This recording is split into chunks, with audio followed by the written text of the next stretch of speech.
নমস্কার, নিউজ 18 বাংলার ডিজিটাল পেজে আপনাদেরকে স্বাগত। আপনাদের সঙ্গে রয়েছি আমি আবির। যত নির্বাচনের দিন এগিয়ে আসছে তত নির্বাচন কমিশনের সঙ্গে রাজ্যের শাসক দল তৃণমূল কংগ্রেসের সংঘাত ততটাই বৃদ্ধি পাচ্ছে। গতকালকেই যাদবপুর 8B থেকে হাজরা পর্যন্ত মিছিল শেষ করে হাজরাতে সভামঞ্চ থেকে তৃণমূল কংগ্রেসের চেয়ারপারসন মমতা বন্দ্যোপাধ্যায় তিনি তার সতীর্থ দলের সাংসদ কল্যাণ বন্দ্যোপাধ্যায়কে উদ্দেশ্য করে বলেছিলেন যে দিল্লি যাওয়ার প্রস্তুতি নিতে কলকাতা থেকে দিল্লি পর্যন্ত তারা যাবেন। এবং এর আগেও একাধিকবার অভিষেক বন্দ্যোপাধ্যায় তিনিও উল্লেখ করেছেন যে তারা দিল্লিতে যাবেন এবং সেই প্রস্তুতি তারা নিচ্ছেন এবং কার্যত যে নির্বাচন কমিশনকে ঘেরাওয়ের প্রস্তুতি তারা রাজনৈতিকভাবে নিচ্ছেন সেই বার্তা বারবার ধরে তাদের তরফ থেকে দেওয়া শুরু হয়েছে।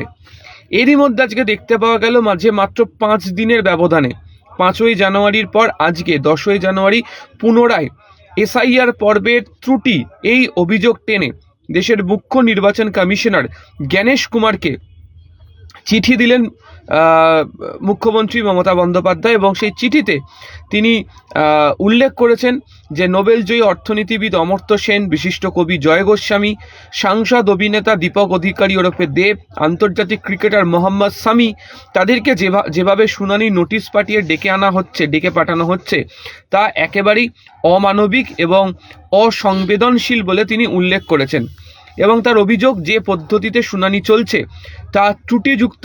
বিশেষ করে এই যেভাবে আইটি সাপোর্ট নেওয়া হচ্ছে তাদের বাস্তবসম্মত পদ্ধতিকে না দেখে এই সিদ্ধান্তগুলি গ্রহণ করা হচ্ছে এবং অবিলম্বে যাতে এই পদ্ধতি বন্ধ করা হয় সেই প্রসঙ্গের কথাও এদিনকে চিঠিতে তিনি উল্লেখ করেছেন।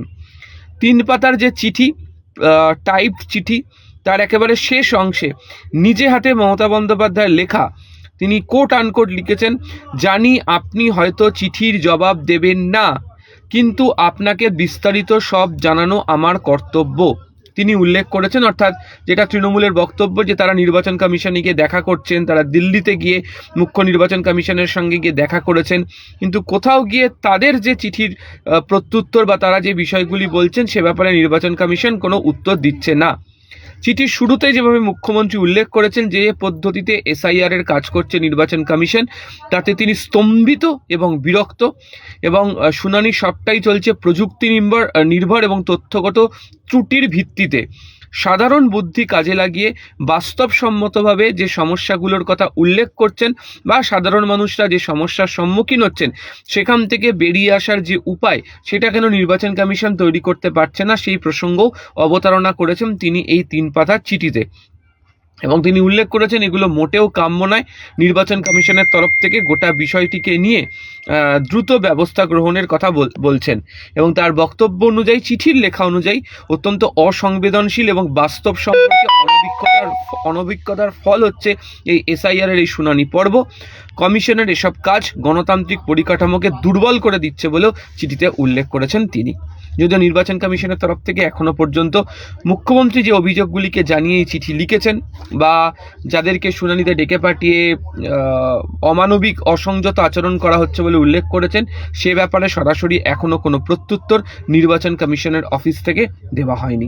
আরও তথ্য এবং খবরের জন্য নজর রাখুন নিউজ 18 বাংলা ডিজিটাল পেজ। আপাতত ধন্যবাদ।